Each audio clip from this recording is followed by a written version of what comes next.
బాపట్ల మండలం చింతావారిపాలెం చర్చి వద్ద ఏర్పాటు చేసిన బహిరంగ సభలో ఏపీ యునైటెడ్ ఫ్రంట్ బలపరిచిన ఇండిపెండెంట్ అభ్యర్థి డాక్టర్ కటికల శివభాగ్యారావు గారు పాల్గొని ప్రసంగించారు. ఈ సందర్భంగా గ్రామ ప్రజలు, మహిళా మండలి నాయకులు డాక్టర్ కటికల శివభాగ్యారావు గారిని పూలమాలలతో, శాలువాతో ఘనంగా సన్మానించారు. అనంతరం ఆయన మాట్లాడారు.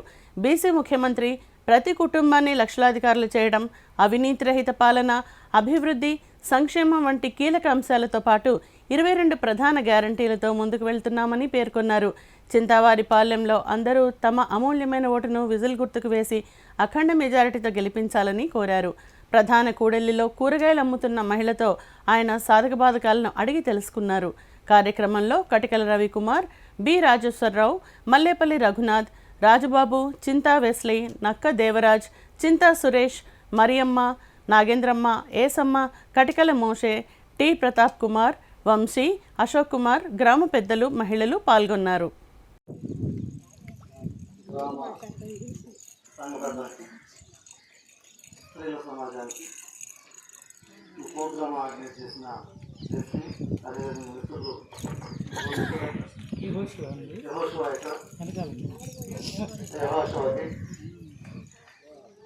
అందరికి కూడా వందనాలు.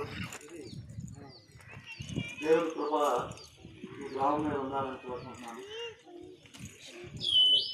నేను మీ వాడిని గర్వంగా చెప్పగలను. ఈ రోజున గత కొంతకాలం నుంచి, ఆల్మోస్ట్ ఒక 6 నెలల నుంచి మన సంఘాల మీద దైవ కృప కంటే కూడా సాధారణ కృప ఎక్కువగా వస్తుంది. ఆల్మోస్ట్ మణిపూర్ అనే రాష్ట్రంలో క్రిస్టియన్స్ మీద దాడులు, ఆడవాళ్ళ మీద రేపులు, సంపటాలు ఇవన్నీ జరుగుతున్నాయి. ఈ క్రమంలో భాగంగా రాజ్యాంగాన్ని కూడా మారుస్తామనేసి వాళ్ళే చెప్తున్నారు. రాజ్యాంగం మారిస్తే మన హక్కులు ఎక్కడ ఉంటాయి. డాక్టర్ బిఆర్ అంబేద్కర్ గారు మనకు కొన్ని హక్కులు ఇచ్చారు. బతకడానికి హక్కులు ఇచ్చారు, ఇక్కడ నిలబడటానికి హక్కులు ఇచ్చారు, నేను మాట్లాడటానికి హక్కులు ఇచ్చారు, పని చేసుకోవటానికి హక్కులు ఇచ్చారు, లేకపోతే ఈ దేశంలో బతకడానికి హక్కులు ఇచ్చారు డాక్టర్ బిఆర్ అంబేద్కర్ గారు. ఆ హక్కుల్ని తీసేస్తామంటారు. తీసేస్తే మన పొజిషన్ ఏంటి? అందుకని ఈ హక్కును కాపాడుకోవాలి, క్రిస్టియన్ సమాజాన్ని కాపాడుకోవాలనే ఉద్దేశంతో నేను రాజకీయాల్లోకి రావడం అదొక పెద్ద కారణం. అంతకుముందు వస్తాననేసేసి ఎందుకు రాలేదంటే, అమ్మ చెప్పినట్టుగా మేము వాళ్ళే రమ్మన్నారు, వాళ్ళే వస్తున్నారు. అంటే అందుకంటే కారణం ఏమిటి? వాళ్ళే నేను ఉద్యోగం చేసుకుంటుంటే ఇంకొక 8 సంవత్సరాలు సర్వీస్ ఉన్నప్పటికీ కూడా రమ్మన్నారు. సరే రమ్మన్నారు కాబట్టి వచ్చాను, పొమ్మన్నారు. మళ్ళీ ఉద్యోగానికి వెళ్ళలేదు. ఉద్యోగానికి వెళ్లకుండా నాకు తోసింది, నా దగ్గర ఎంతైతే ఉందో అంతలో నా జాతికి సహాయం చేయాలనే ఉద్దేశంతో అప్పటి నుంచి కూడా చేసుకుంటూనే వస్తున్నాను. కానీ ఎప్పుడు కూడా మళ్ళీ ఉద్యోగానికి వెళ్ళలేదు. ఉద్యోగానికి వెళ్ళడం కావాలనుకుంటే కానీ వెళ్ళలేదు. ఈ పరిస్థితుల్లో ఈ సంఘాన్ని, క్రైస్తవ సంఘాన్ని నిన్నగా మొన్న బెంగళూరులో పాస్టర్ గారు ప్రే చేస్తుంటే వెళ్ళేసేసి త్వరగా మొదలు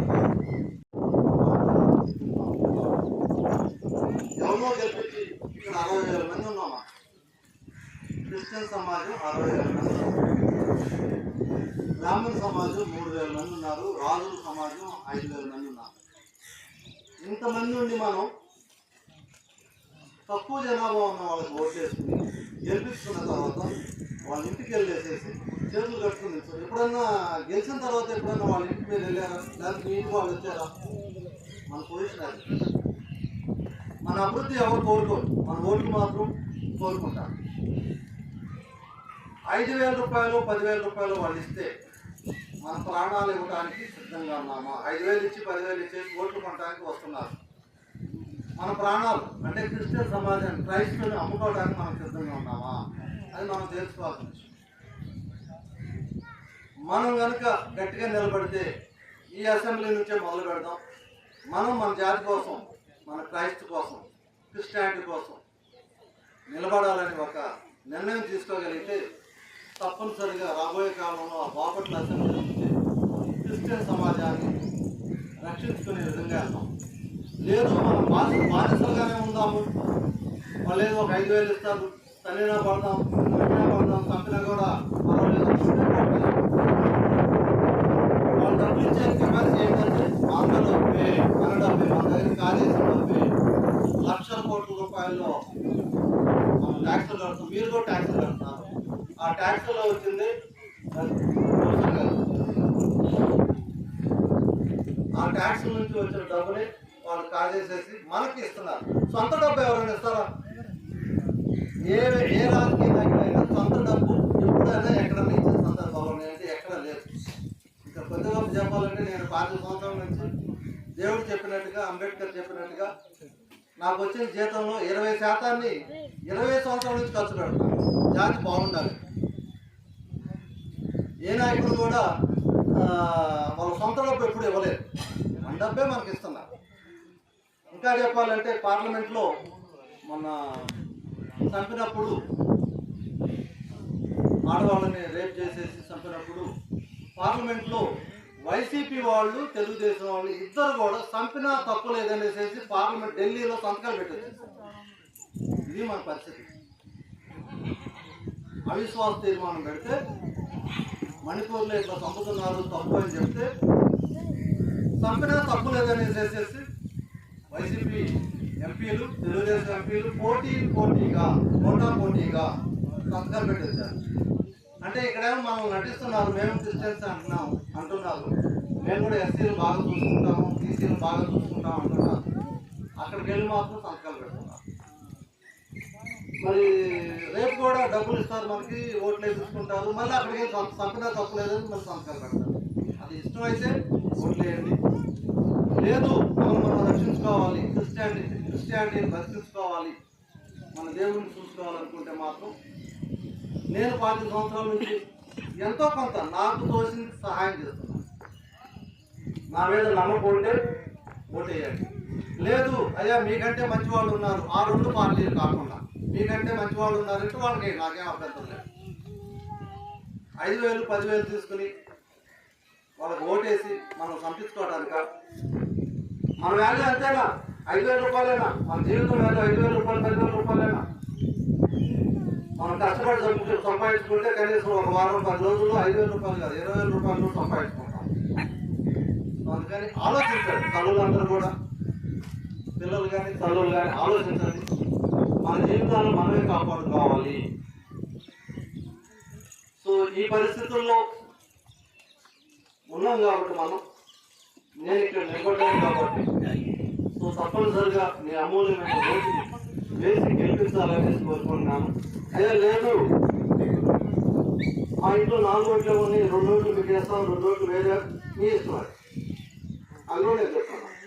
ఇంతకాలం ఏదో వాళ్ళు 5,000 10,000 ఇస్తున్నారు,